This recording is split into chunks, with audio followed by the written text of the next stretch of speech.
اب وزیر خزانہ نے یہ بتایا ہے کہ شریک حیات کے انتقال کے بعد فیملی پینشن کی مدت 10 سال تک محدود کر دی گئی ہے. اب آپ فرض کریں کہ 10 سال کے بعد بھی اگر کسی مرحوم پینشنر کی شریک حیات زندہ رہی تو کیا وہ مٹی چاٹ کر زندہ رہے گی یا بھیک مانگے گی؟ جس طرح آپ لوگ دنیا میں اپنے اللہ تللو کے لیے کشکول لیے پھرتے ہیں. کیا آپ کو نہیں پتا کہ ایسے شخص کو بڑھاپے میں ادویات کی زیادہ ضرورت پڑتی ہے اور ان کے جو دیگر اخراجات ہیں وہ الگ سے ہوتے ہیں؟ کیا آسمان سے ان کے لیے من و سلوہ اترے گا جو اس ریاست نے ان کی ذمہ داری اٹھانے سے بالکل انکار کر دیا ہے؟ آپ نے کیا سوچ کر یہ اعلان کیا؟ کوئی شرم کوئی غیرت بچی ہے آپ حکمرانوں میں؟ نہیں بچی ہے. باتیں ریاست طیبہ والی ہیں اور عمل آپ کے فرعونوں والے ہیں. کیا آپ نے بوڑھا نہیں ہونا؟ آپ لوگ تو خود اپنی عمر کی ایکسپائری پر ہی ہیں نا.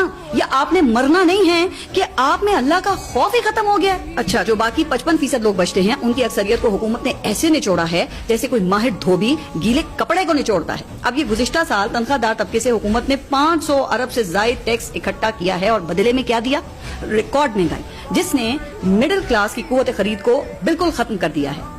اب یہ گزشتہ سال 40% مہنگائی ہوئی تو 100 روپے کی جو چیز تھی وہ 140 کو پہنچ گئی. اب اس سال 6% مزید مہنگائی سے وہ 150 کی ہو چکی ہے. مگر جناب جو آمدنی ہے وہ وہیں کی وہیں ہے. لیکن ٹیکس لینے کی باری آتی ہے تو تنخواہ دار طبقے سے ایکسپورٹرز اور ٹریڈرز کے دیے ہوئے کل ٹیکس سے بھی 5 گنا زیادہ ٹیکس لیا گیا ہے، کیونکہ اس طبقے کی کوئی سنوائی جو نہیں ہے. جبکہ آپ کو پتا ہے کہ ٹریڈرز نون لیگ کے ووٹر اور سپورٹر ہیں. اب مفتاح اسماعیل ان ٹریڈرز کو ٹیکس نیٹ میں لانے کی آرزو لیے جاب سے فارغ ہو گئے. موجودہ وزیر خزانہ نے بھی اب یہ تاجر دوست اسکیمز اور کئی دیگر حربے استعمال کیے لیکن وہ ناکام رہے.